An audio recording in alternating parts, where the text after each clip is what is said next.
It's time for the Sesame Street alphabet. First off, fuck your bitch and the clique you claim. West side when we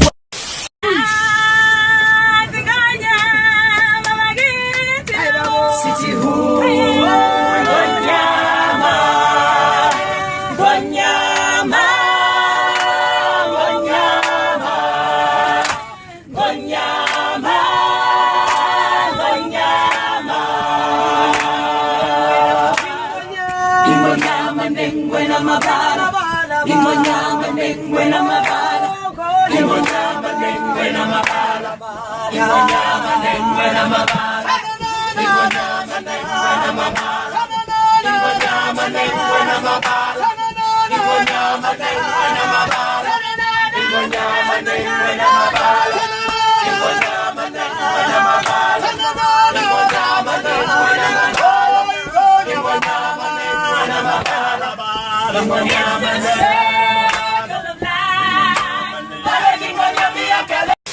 I saw a post on Facebook the other day that said black men oppress black women. I fundamentally disagree with that statement, and I'm gonna tell you why. So I feel like a lot of times we confuse hurt feelings with hurt futures. If a black man comes up to me and tells me he doesn't date black women because we all look like cockroaches and we loud and ghetto, clearly he's an idiot. Secondly, of course it's gonna make me feel some type of way because as a black woman, I don't want to hear nothing like that. He hurt my feelings. That same black man is not hurting my future.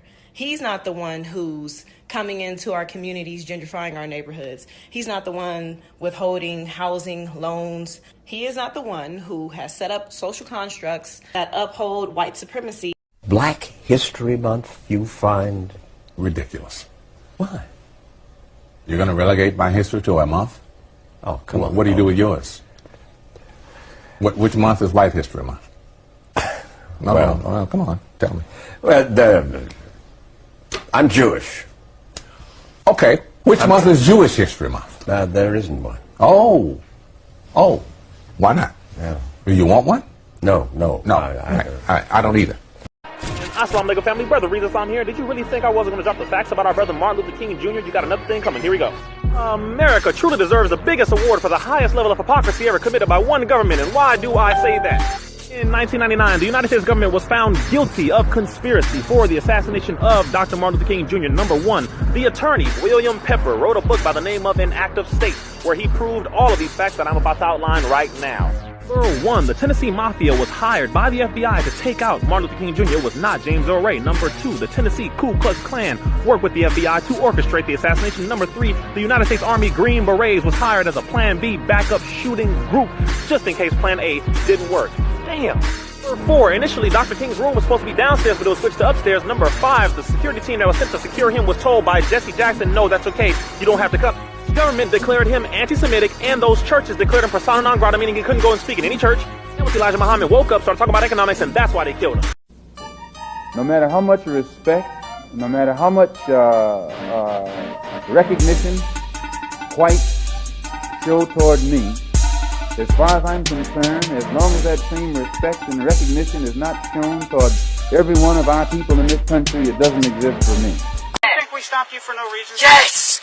Y'all about to find out that y'all stopped me for no reason. Maybe. Y'all about to find that out. Somebody... Stop. Get on your knees. Keep your hands in the air. I got the car. Who else is in the car? Put your hands behind your back. Passenger, put your hands out of the window. Do it now. Who else is in the car? I'm not prejudiced, but when it fits, it fits. Black guy, racing cars, sitting in front, coming out of the store with a gun, laughing his head off. I thought he was going to shoot at me. He didn't do that. I don't even want to speak, bro. Okay. You just had a gun out on me. But I don't even want to speak, bro. You could have just took my life. Y'all supposed to be pulling over a Charger with a gun in it. Y'all just pulled over a Charger without a gun in it. Okay. I don't understand. How you doing your job? Now one day you best bet we gonna get pulled over. That's the first moment we see of the film. It's an intense moment. The talk. What to do when you get pulled over, what not to do. To save yourself from possibly getting killed.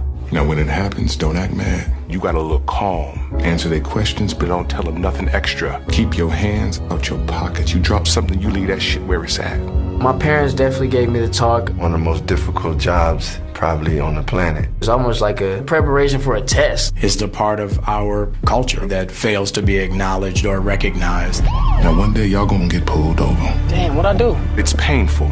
Keep your hands where they can see them. That the talk my father, talk my uncles gave to me. Just do it. And you keep your hands posted, because moving makes the police get all nervous. I still will have to give that to my children when they are of age. I want to know why you pulling me over. So don't argue with them.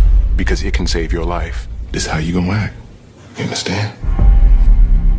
A viral video shows a Lyft driver bearing the brunt of a verbal onslaught because their Lyft driver didn't have any music. They called the police on him. I'm sorry, this gentleman's recording me right now. All I did was ask for music, ma'am. I'm not hanging up with the cops until they get here. Because I'm a little fearful as an American citizen that voted for Trump. I'm gonna make your night a living hell until the cops get here. All that Black Lives Matter is bull. Know that. Black Lives Matter. When people are so petty, when people are trying to pull you out of your character to stoop down to their level, oftentimes it's because they're miserable and they're unhappy themselves. And one thing we know about misery is it loves company. Right now, whoever you are watching this video, you have a Robert Ortiz in your life. You have someone on your job who's trying to pull you down. Somebody on your timeline, somebody on social media, somebody in your family, somebody's trying to pull you out your character, and you can't allow them. There's a rule in kindergarten. If someone hits you, you tell the teacher. You don't hit them back. This is our no bullying policy. So we're clear. If Johnny punches me in the face, Kaden gets a black eye, and Johnny gets a rainy day. Then that means on Friday, Johnny doesn't get any treasure box. And also on Friday, Kaden still has a black eye. Here's my no bullying policy. If little Johnny hits me in the face, little Johnny's gonna catch these hands. We're gonna have matching black eyes and rainy days. And I'm okay with that. Because Johnny's gonna learn to keep his hands to himself.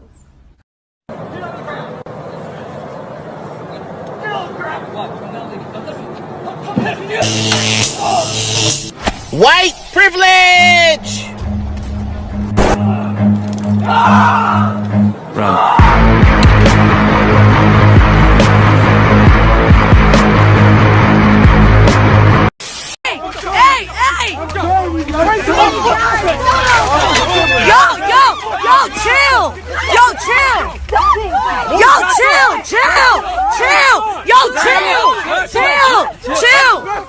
Y'all fucking forcing a nigga!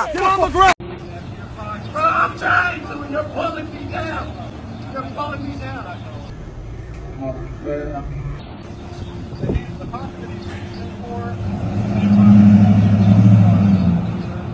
I don't have to explain myself. I'm doing it out of the interest of putting everybody's minds at ease. It's not about oh, look at why he got my arms all the way up to my back, man. One more time, just stand up straight. How am I supposed to stand up straight with that pressure on me?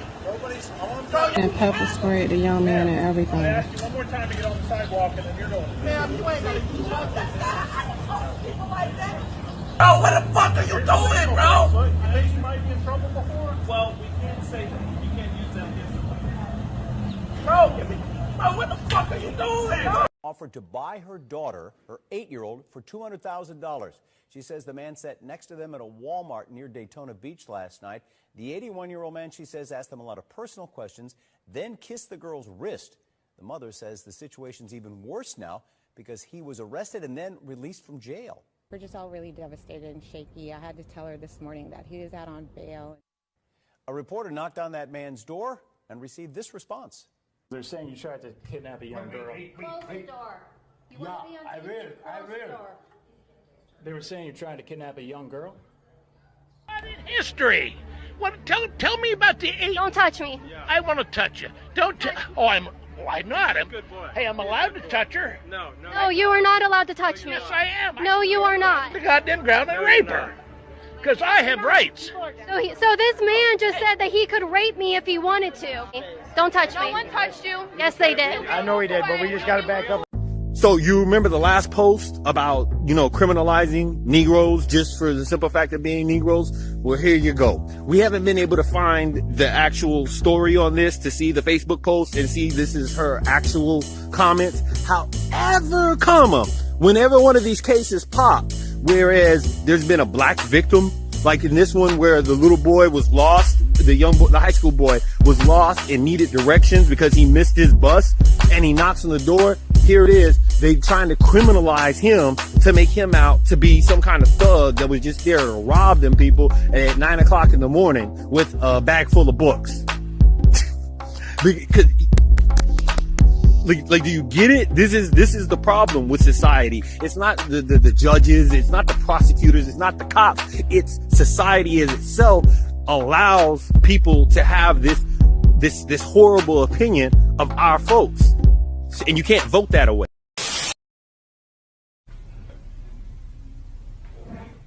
¿Cuál muñeco es feo?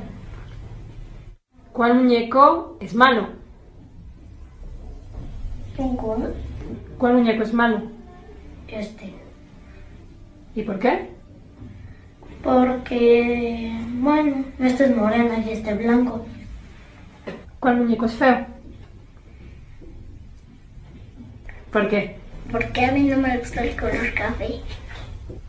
¿Cuál muñeco te gusta más? Este. ¿Cuál muñeco es bueno? Este. ¿Y por qué? Porque no me dan miedo los güeros porque tengo más confianza con los morenos. I can. Do you live here? I'll re-answer that question, excuse me. I'm sorry. The keypad is right there. I understand that, ma'am. You can film me. That's okay, fine. I understand, ma'am, but you're blocking me. Into my building. Okay, and okay. It's my building as well, so I need you to get out my way. Okay, what unit? I don't need to say that information. So excuse me, ma'am. I'm uncomfortable. Excuse me. Okay, you can be uncomfortable. That's your discretion. You're uncomfortable because you're you. I need you to move out my way, please. No. Ma'am, please stop touching me. I'm not touching you. You just was previously before. I'm not touching you at all. So I'm going to step in. I'm not touching you, and I'm not in any way doing anything outside of letting my dog go to the bathroom. Okay, and I live here and you're blocking the door. What unit? I don't need to tell you that. What unit do you live in? 307. Okay, great. I'm on the 4th floor. Excuse me. No. You don't have a key fob. You are... No. No. You don't Snapchat me. No, go on, go on. Stop Snapchatting me. I hear you, go on. Why are you doing your video? Why are you fucking doing your video? Oh, Turn it off. God, do you see this? Turn your fucking Do you see video that? off, you fucking weirdo. Go on. Turn your video She's being off. rude to the young man Weird because he as had his fuck. bag Weird, there. Weird, mate. Turn your video off. Go on. Don't need to video me. I hear you. Don't need to video me. I just want to show the people how rude Show you the are. people what you like. You're fucking weird, mate. You don't stop videos. Yeah? You shouldn't. Nah, these people here, bro, it's ridiculous, man. You're tweaking, man. How rude. Don't worry, do you know what? A lot of people will see this. A lot of people is going to see this. Why? Because they're going to show you, it's going to show your character. It's going to show your character. Accusing the boy's mother of threatening her in person and later in a voicemail. Klein made numerous accusations, even saying during the now viral altercation that it was the child's mother who claimed she was a police officer, despite the footage clearly showing otherwise. I'm a cop. All right, so go about that. If you're a cop, then you should have more. I did not say that. If I did say that, I would be surprised. Yeah, look at the climate we in. Our interview interrupted by residents who say they've had enough of Klein, who they say has a history of calling the police. And what do you hope comes from all this? Maybe I could sit down with the young lady who got in my face. Maybe we could do an interview together. You're in a prison system called racism. Racism is the dominant political and religious force on the planet, and it's designed to do harm to people of color. That's what it's for. And if you really get serious about really trying to do anything to replace the system of racism with the system of justice, and it appears to be effective, you can expect to be killed. Why? Because we're in a war, and we're prisoners of war. If you try to dismantle that prison, and you are appearing to be effective in doing so, you can expect to be killed, like in any war. We're in a war. That's what racism is. Racism is war. I mean, we didn't ask for this war. It's really funny to us. It's quite comical that everyone wants to talk about, you have to get out and vote. You want to be a difference and make changes and blah, blah, blah. But the thing about it is you can vote in judges and prosecutors, district attorneys, whatever you want to call them or whatnot. But what are you going to do about the jurors? What are you going to do about the jury of public opinion? Because that actually shapes what those 12 people sit down and decide on a person's future. So even if there was, let's say with Tamir Rice's case, before the video footage was released, you had 12 people sit there and decide that the cops did nothing wrong based on their testimony and their reporting, right? Right. And then it was actually appealed twice on a criminal level to whereas they were still found guilty and they can't be charged with it anymore. Like it ran its course. But then the video comes out and all of a sudden now we have justification of killing an 11-year-old. Again, white people did not exist on planet Earth until 1681. Number two, any claim that this group called white people, any claim that that group is rooted in biology or derived from genes or biology or is innate or is from nature is a lie. Third and final point. As a matter of foundational law, actually, let me say it this way. White supremacy has been embedded in the United States of America from its founding as a matter of law. Activity. But white people have engaged in a violent activity. And that's why they are scared that we are going to pay revenge in a violent manner. So they show us, artificial, pretentious tears that they are scared. They are not. They are refusing to surrender the land and their state of mind, because they are always resolving things through violence. The ownership of land in South Africa is a reserve for white people. And once you tamper with it, you are tampering with white privilege. And no one dares touch his white privilege. That's what they are worried about. They are worried about whiteness, because whiteness is ownership of strategic means of production in the economy. That's what makes them white. We ought to own the land. We ought to own. So if I sign a record deal or a recording deal, I sign away my masters, which means the label owns the recording of that music. On the publishing side, if I write a record and I sign away my publishing in a publishing deal, they own the composition of work. So the idea of it, you know what I'm saying? So if I play your song on piano that you wrote, I have to pay you publishing money because it comes from that idea. Or if I sing a line from that song, it's from the publishing portion. If I sample the actual record, if I take a piece of that actual recorded music, that's from the master. None of that shit makes any sense, right? That shit didn't make any sense to you? Because that shit is goofy as hell. So did you get a chance to listen to the music we submitted? Nah, nobody here listened to it. You don't have enough social media followers. Wait, your decision to sign artists is based on social media followers? Of course. I don't know shit about hip-hop music. You need to get your troll game popping, bro. I recommend you diss a rapper that's bigger than you and get him to respond. Or cuss your mom out on national TV or something. We may sign you then. You fucking with me, right? Once you're famous for nothing, you can release any old bullshit and it'll make the charts. Are you hooked on any hard drugs? No. Damn, son. You catching L's across the board. That shit will kill me, your investment. Are you kidding?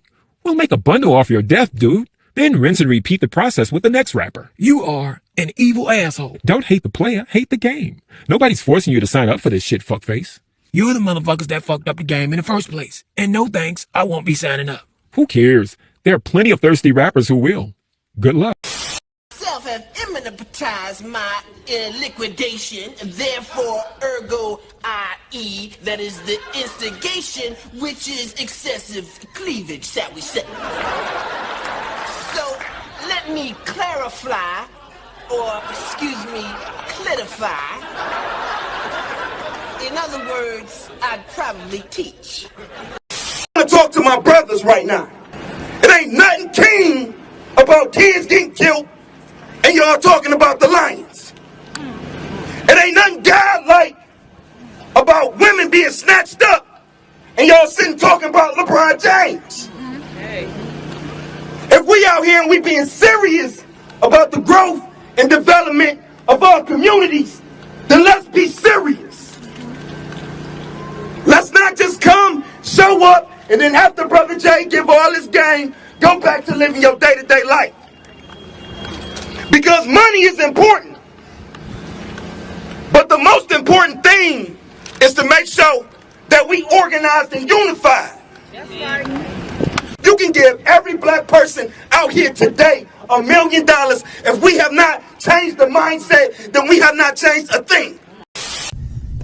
I understand that I have come from a particular time zone that, because I was raised by Garveyites and nationalists, I remember that when blacks used to claim some heritage of being Indians, the response used to be, yeah, anything but a nigger. But then as I grew, I learned that the Indians we were seeing on TV were not representative of the indigenous people of this country. And when we begin to look at the indigenous people of this country, they begin to look like black folk. Man, I be seeing y'all going crazy with the shit I've been saying on Sway. Niggas be like, yo, Walker said he not black. You're right, I'm not the black America call me, and it's just hard for a nigga to be from the slums, the ghetto, the hood, whatever. Niggas want to say we from, and then when you become this celebrity, you get to walk around the world, get to travel around the world, you get to touch the people, and you get to find out the truth. And then when you get back home, what you call America, and you start telling the truth, the people you see that's in your community that's still plugged in the matrix and still trapped into what society tells you is reality. And you know it's not reality, you know it's not the truth, and it's hard to explain it because you truly learning still, you truly just experiencing false statements and false lifestyles. And it's hard to explain. But just know, my nigga, like, I'm black. You know what I'm saying? But I ain't the black America side. I am. Get the fuck out the matrix.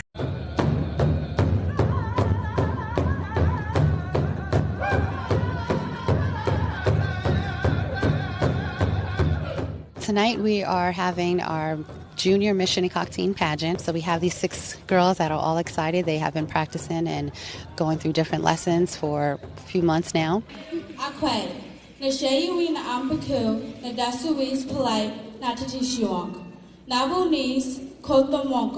Hello, my name is Nishay Pillai. Do you believe that the European was that powerful? Was that powerful? To bring all these Africans over here? The Europeans didn't do that. Yeah. The Europeans didn't do it, number one. The Europeans, only 5% of the slaves in this country from Africa. Yeah. Only 5% of the Africans were slaves in this country. 5%. And 95% were free will people. But they don't tell you that. But they will tell you 5%. Now you got to figure out the rest for yourself. Yeah. You hear what I'm saying? Yeah. How could even think about bringing a child into this world? But then whatever world is there to bring a child in? I mean, the world is a terrible place. And, you know, I thought about my mother, my grandmother, my great-great-great-grandmothers, and what they must have thought about as slaves. Bringing life into this world. And, you know, we just decided that we were going to live. You know, we were going to live, we were going to struggle, And we're not going to kill our own hope. We're not going to kill our own life. We're not going to kill our right to live. And so we just decided to be human beings, to be people. In spite of all the people that were trying to squash us down and all the forces that were trying to dehumanize us, we decided to be human. Everything from an African-centered perspective, and I'm getting tired of this dumbass question, why everything got to be black? For when you look in the mirror, Negro, what else can it be for you? For white folks, it's very clear. Everything got to be white. Even for black folks, red folks, yellow folks, and everybody else. We're the only fools in the world that ask such a question. Why everything got to be black? Well, look at yourself in the mirror and you'll find out why. And if that don't convince you, if you don't convince yourself that you look like Tom Selleck or somebody, because we can't do that, you know. Be looking so black and pretty, but think we're looking like something Clark Gable or something. And if that don't convince you, just the world of reality that you step into when you step out your door. Those realities bring it right down front. Why it's got to be black. Hey, friend, I heard you married, you're not all black. Well, listen, friend, you have black, okay? That means I'm white. No, it don't, friend. It means that you 50% and then you some other stuff. Like, I know you got Mexican, Filipino, you got black. That's a good mix, friend. You gonna have good hair. The girls gonna like you. That's good. I don't know all black. Friend, well, I don't know what to tell you, friend. Black. What you mean, friend? What number? You like 50%. Why? You want to be more? Or something? Yeah. Like, how much more? Well, friend, you can't be that, friend. Why you crying, friend? Like, what's... I think I'm white. You're not black. That means I'm white. No, it does not, friend. It means you're happy. Friend, because I'm not... black and I want to be all black. Friend, well, you can't... Oh! It's very important to maintain freedom. So we say, we who believe in freedom, we cannot rest. We cannot be complacent. We may stay alert, stay active, and stay involved. We who believe in freedom cannot rest. We who believe in freedom cannot rest until it comes. We who believe in freedom cannot rest. Oh, how can you rest? We who believe in freedom cannot rest until it comes. Until the killing of black men, black mother, son is as important as the killing of white men, white mother, son. Sing with us. We who believe in freedom cannot rest. It's called a soul plate. Okay, this is an original one. This is a real one. This is called a soul plate. Now, you can torn the word all you want, but to me it means they think that they have contracted your soul. Okay, so there are all these little things that they do that people don't understand their origins in law. So the purpose of putting your child's footprint on a negotiable instrument and creating a soul plate is to contract the child by putting his actual corporeal foot on a negotiable instrument before he puts his foot on the land and gets his inheritance. So that is the origin of this act that the doctors, titles of nobility, are doing for the king and the queen and the pope. So it's a simple act, and now you know the origins of it, and now you know the law behind it. You understand? That is, the ending is now. Not in 10 years' time or 50 years' time. And if one lives that way, your very living is the message. It's not case message, it's yours. Then your life is spreading. You're the very living of where you live. You then spread that which you are living, not spread that which someone else has said. Do you understand?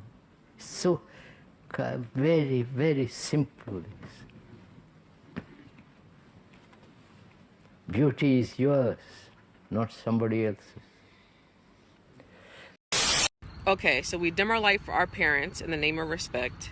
Then we dim our light for our friends in the name of loyalty. And then we dim our light for our relationship in the name of love. And then we dim our light for our boss in the name of keeping our job. And then one day we wake up and it's mad dark and we're all depressed and we're like, no one loves me. And it's like, that's not it. It's that when we make ourselves smaller to make other people feel bigger, we lose ourselves. So no more dimming for no one, and fuck all that turning down. You know that in America, there were over 300 recorded armed-resistant movements. Yes, from the brave warriors of the Bacon Rebellion, the Stono Rebellion, Nat Turner, to the ingenious plots of Denmark Vesey and Gabriel Prosser. We're going to look at one of the largest movements, the Louisiana Uprising of 1811, and how they came very, very close in creating a black republic, a land of freedom, true democracy, and protection from European oppression. Some just refuse to die. And so we would struggle and fight. We would continue to use our language when they weren't looking. We would continue to remember our customs. I'm an African. I'm a God. I'm a Shanti. I know who I am. They won't take me from me. Some of our people say, you will not take my identity. In fact, proof would just say, I'd rather die and have no respect and be a slave and a servant to you. Hey, since y'all want to be over here trying to come at Kanye, y'all better come over here and come at Michelle, with her saying that George W. Bush is her partner in crime and love him to death. Also, George W. Bush is the distant cousin of Barack Obama, if y'all didn't know that. But it's funny to me that y'all want to come at Kanye West because of his liking towards Donald Trump, but you ain't going to come at Michelle like that, and you ain't going to come at Barack Obama when he was striking drone in parts of Africa. But this is right. We just pick and choose when to be mad. You know, we'll never be mad at Michelle and Barack Obama, because Barack Obama was the first black president with his mulatto ass, right? I mean, it's not like Barack Obama was used as a blackface to enforce white supremacy and deceive black people for 8 years, right? I can't think of anything more simplistic than the idea of how do you terrorize a group of people who are armed? You really can't. So what do? You do everything in your power to disarm them in every way. If you read Ida B. Wells in the 1890s, she makes it very clear that the men who got away from the lynch mobs were the men who were armed. And in fact, she says that a Winchester rifle should hang in pride of place in any Afro-American home. You can't lynch people who are armed. You can't burn crosses in the yards of people who are armed. So they really worked hard to make sure that blacks who were free couldn't buy and own firearms, because then they could defend themselves. It's underreported, but we all know Rosa Parks for her bravery on the bus. But Rosa Parks used to sit on her porch with her grandfather with a shotgun in her hands in case the Klan came onto. And I wouldn't presume to trace the lines of authority within the Catholic Church, how they get their information, but they do. And we've always said, you know, in an admiring way, that the Jesuits formed the greatest intelligence service in the world, always have. The Jesuits formed the greatest intelligence service in the world, always have. What we're going to do is just read the Jesuit oath, okay? So have you follow along.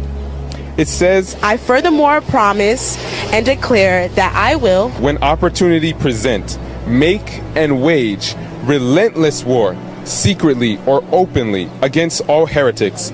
I will hang, waste, boil, flay, strangle, and bury alive.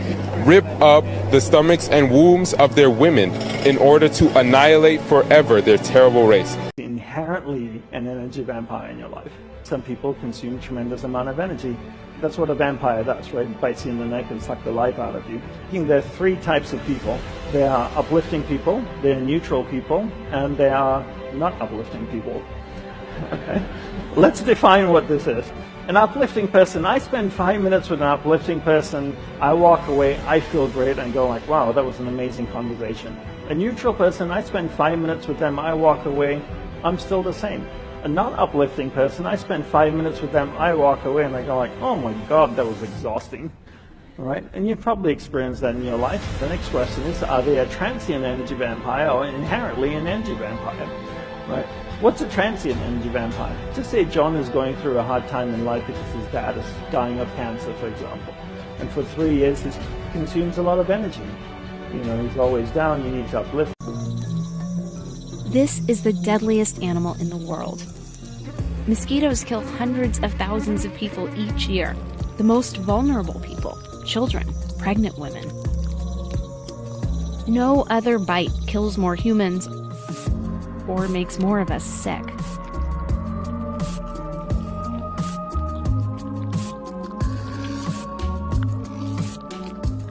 So what makes a mosquito's bite so effective? For starters, they're motivated. Only females bite us. They need blood to make eggs. And a pool of water for their babies to hatch in. Even a piece of trash can hold enough.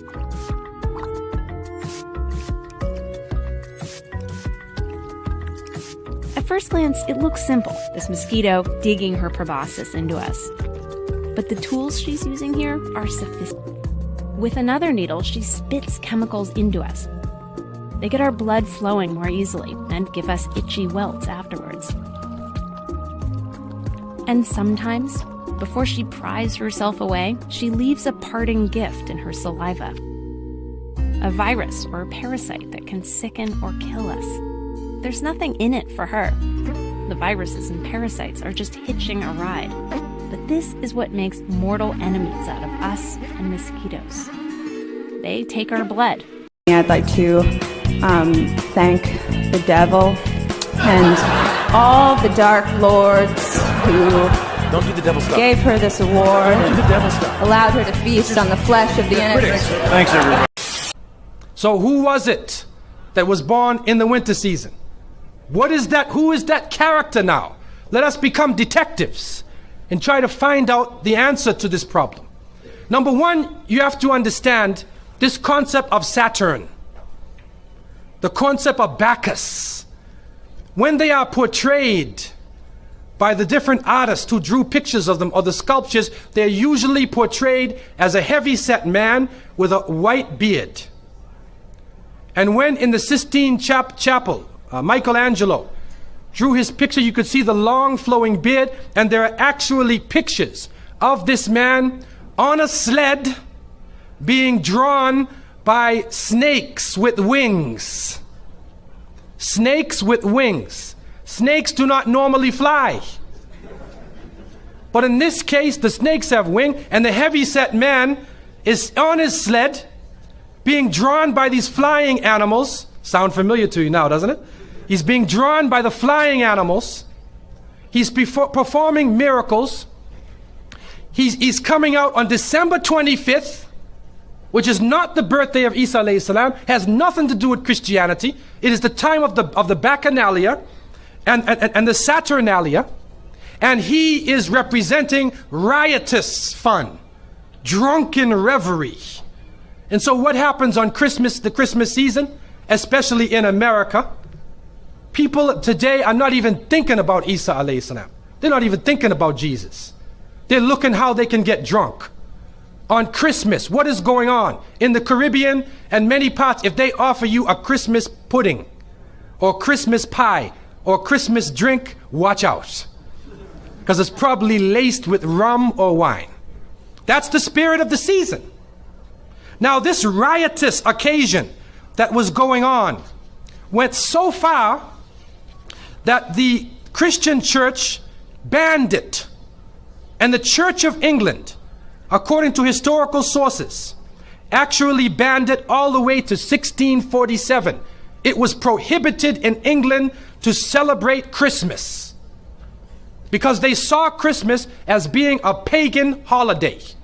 This is an official position taken by the Christian church, the Church of England, who were known at that time as Puritans. What happened was an individual was superimposed. A name was superimposed. We hear about the name of Saint Nicholas. St. Nicholas. Now, according to some historical reports, St. Nicholas was a Christian bishop who lived in the 4th century in Asia Minor, which is now known as Turkey. He was a very thin man, very austere. He used to spend his time in prayer and fasting, and he loved children. And he spent his time dealing with children. And because of this now, his name, some believe, was imposed upon that day, and St. Nicholas or St. Nick comes into that position as being the main man of the day. There's another concept which is even deeper than that, and that is that St. Nicholas himself is actually coming from the ancient writings of Beowulf. And in these writings, which are done in the Scandinavian region, we find the name Nick or Nickel or Nicker.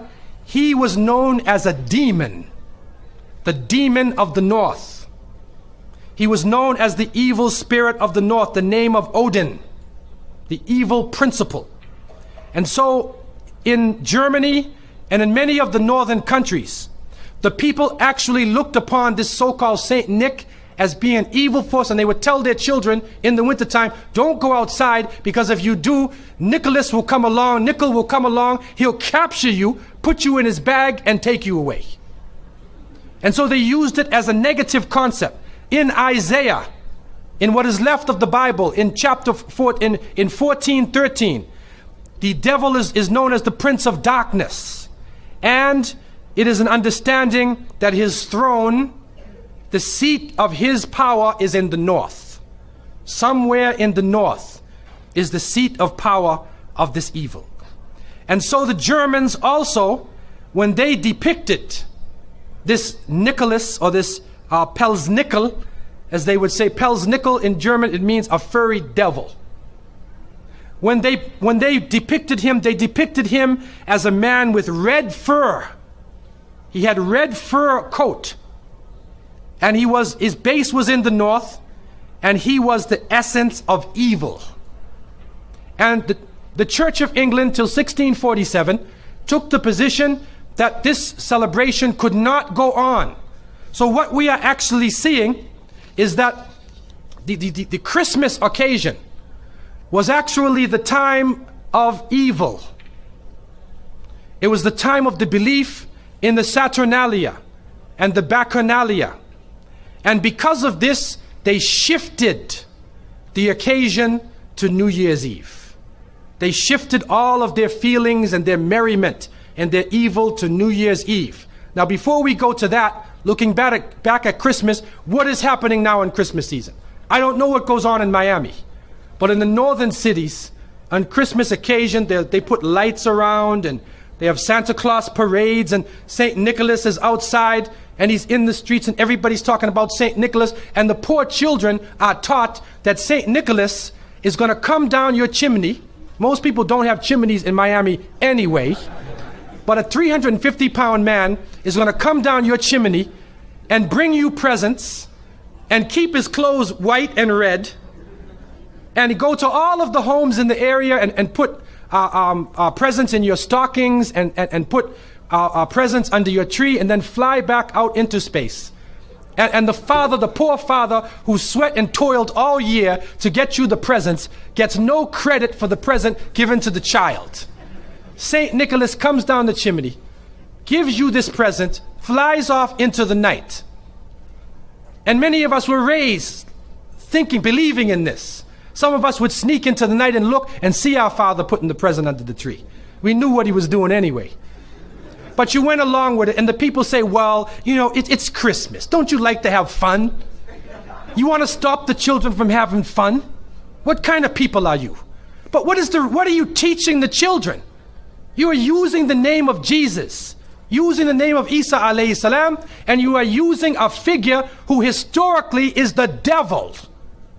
The devil himself, wal-iyadhu billah. They are using his figure, and he has now taken over the Christmas season. Christmas now to most people means materialism. You have to buy presents for your cousins and your friends, and you got to buy about 34 presents.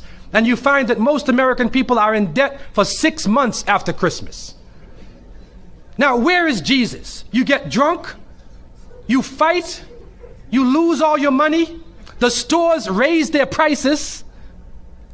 Isa alayhi salam is described as a very humble person. Most of the time he didn't wear shoes, only one or two changes of clothing. A very simple person eating very simple food, fasting most of the time.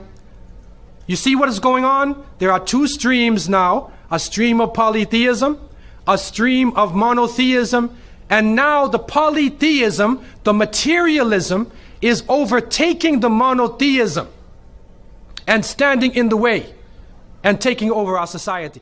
Thank the devil and all the dark lords. Christians have indeed adapted the cross, but its origins date back long before the Messiah was ever born.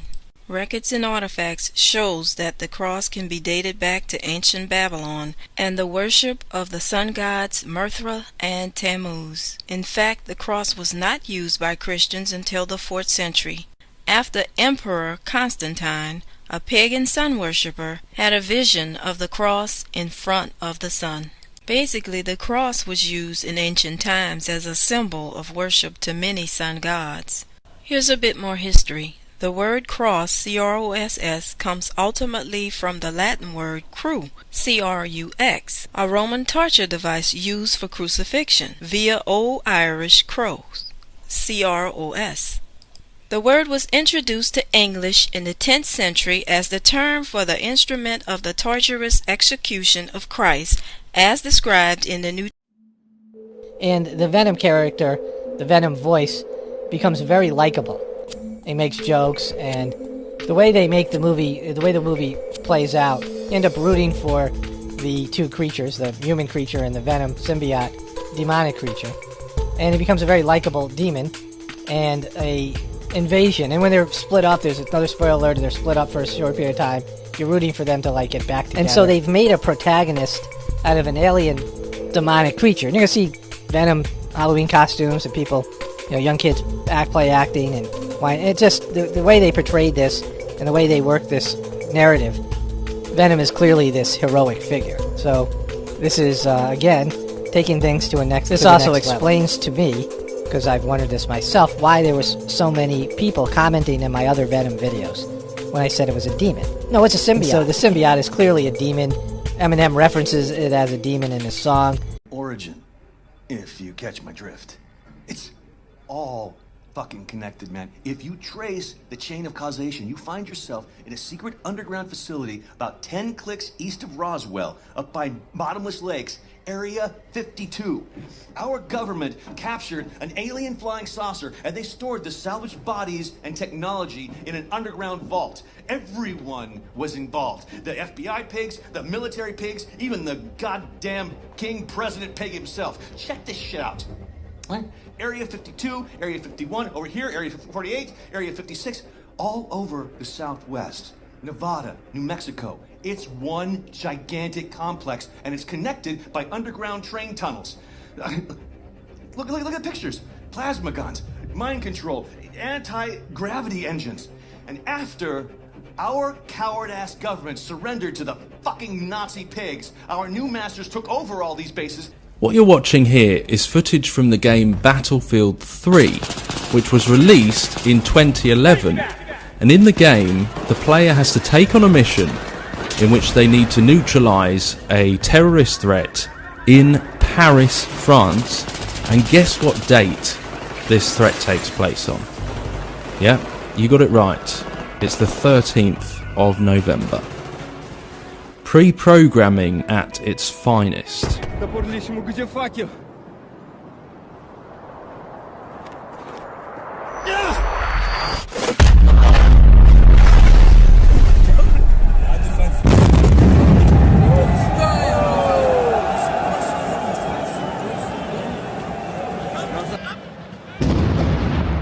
In your mind. I trusted him. That's why it worked. It was their attempt at MK Ultra. Dragovich programmed you to kill Kennedy, but Reznov sabotaged you. He wanted revenge for all the Dragovich done to him. Dragovich, Kravchenko, Steiner, 3 new victims. There are gaps in your memory. Periods where you went MIA and we couldn't account for you. But now that the brainwashing's been broken, all that lost time will come back. We need to leave. The Nova 6 strike is imminent. Hundreds of sleeper agents, hidden in every state capital, are about to unleash this poison on your own countrymen. When Steiner died, we lost our key to unlocking the location of number broadcasts. You were programmed at Borkuda to translate the number codes. Only you can tell us what the codes mean. Nova 6 was just one of the sleeper operations, but I'm sure there were others, ones we didn't even know about. We have the broadcasts. We play them to you over and over again for hours, but we haven't been able to break through your program. Halito, this is Rafael Ratawa Smith back with another video showing y'all the connection between plants and humans. Alright, now check this out. Now I have a couple bags of seeds, okay? I have muskmelon seeds or cantaloupe seeds. I have honeydew melon seeds, okay?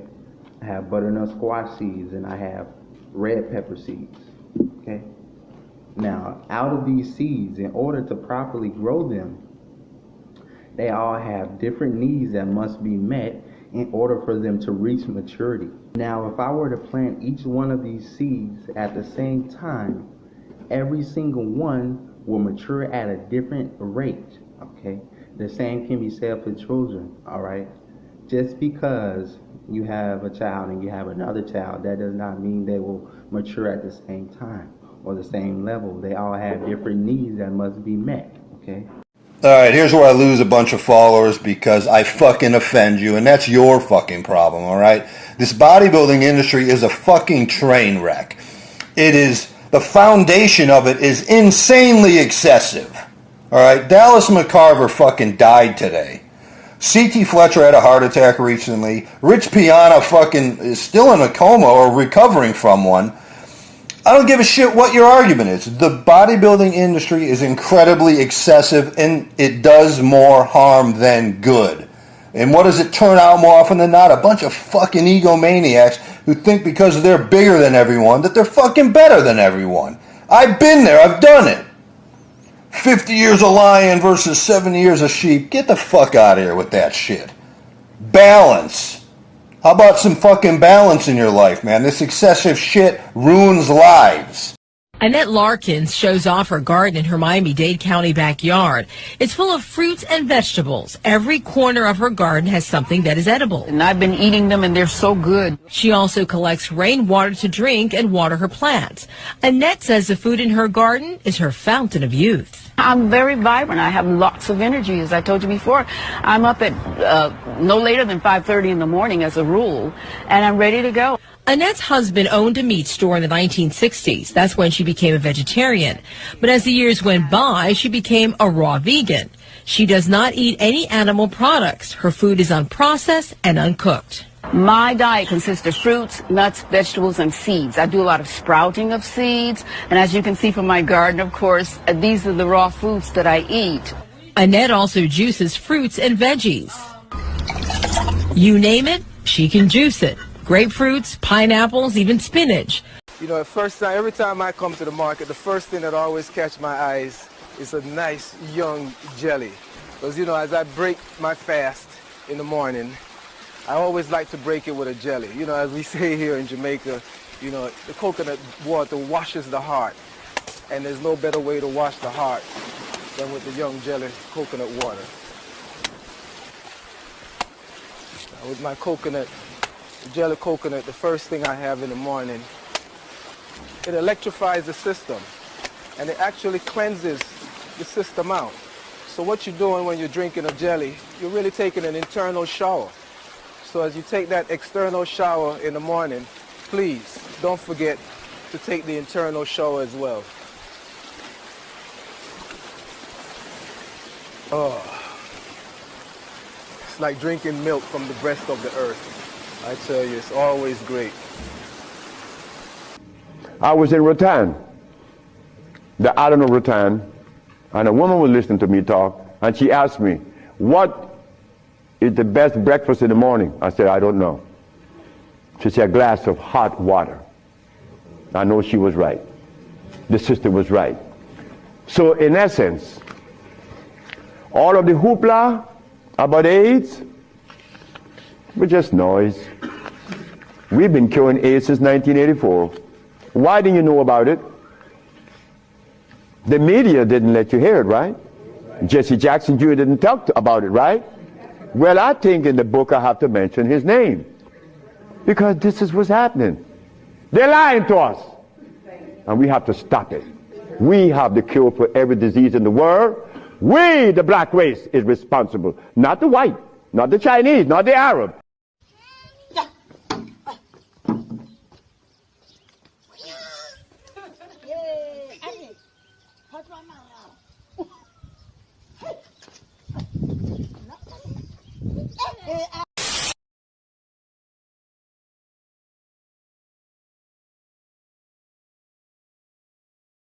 Turn the machine on.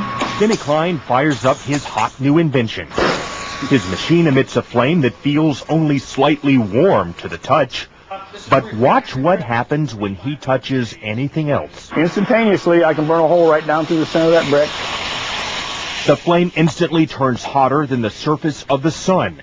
Heat so intense it takes only seconds to literally burn a hole through charcoal. 3 seconds turns a brass ball to glowing liquid metal. Tungsten lights up like a sparkler. Steel, lead, and other metals slices on contact.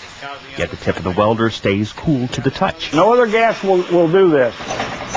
Denny Klein uses an alternative fuel source once thought impossible. He says people still have trouble believing him when he reveals his liquid fuel. Water. Take water and electricity, and we break it down through our very unique electrolysis process. I don't want to eat them ever again. Oh, do you think, so what will you eat instead? I will eat whatever there's on the table, but not chicken or meat. Why do you think you don't want to do that? Because they're animals and I like animals. So what will we do if we miss eating chicken and meat? I don't miss eating chicken and meat. How about fish? Fish? Yeah. Fish? Is it an animal? Yeah. I won't eat that either. Oh my God, so what? I won't eat animals! Okay. So what do you want to eat? What kind of food do you want to eat? Anything's on the table, but not animals. That's the plan. He make drugs to make the cow grow quicker. Through the process, the cow gets sicker. 21 different drugs are pumped into the cow in one big lump. So just before it dies, it cries in a slaughterhouse full of germs and flies. Off with the head, they chop it, drain it, cart it. There it is in your local supermarket. Red and bloody, a corpse neatly packed. And you're wondering about heart attacks? Come on, let's be for real. You are what you eat is the way I feel, but the Food and Drug Administration would tell you meat is the perfect combination. You see, cows live under fear and stress, trying to figure what's going to happen next. Fear and stress can become a part of you and your cells and blood. This is true. So when the cow is killed, believe it, you preserve those cells and freeze it. You thaw it out with the blood and season it. Then you sit down and begin eating it. And your body's structure becomes your structure. All the fear and stress of another. Any drug is addicted by any name. Even drugs and meat, they all the same.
Oh, I'm looking at this one. Look at your baby going Look at the dance. It's literally rolling.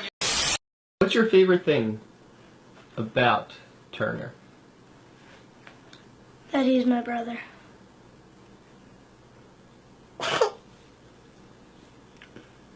What's the best thing about being sisters? Okay. The best thing is you always have a partner to play with. You always have a partner to play with.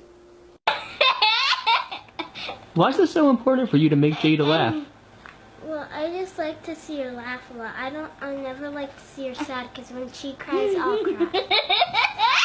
If you could tell the whole world one thing about your sister, what would you say? I would say she's the best sister I ever had. Do not judge a book by its cover, because I believe that she has some amazing potential, but people most of the time don't see that, and that's what kind of makes me upset. It makes me feel good to have a brother like him. I love you. Why? Because make me laugh. Make you laugh? Yeah, so hard.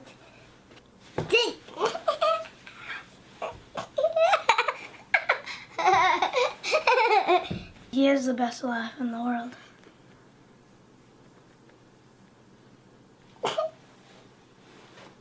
What do you think you'll be like when you're adults?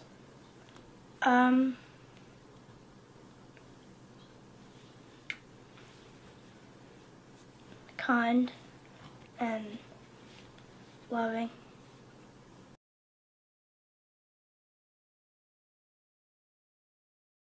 Emergency. I think somebody broke into my house in my living room. Okay, stay where you are. We're going to send someone over right now. Hell, I'm investigating. You do not have to do that. Oh, this ain't no man, it's a dog, and I hate dogs. If there's a dog, it could be rabid. Do not approach it. I'm approaching the rabid dog now. Do not approach the dog. I think it's a labradoodle.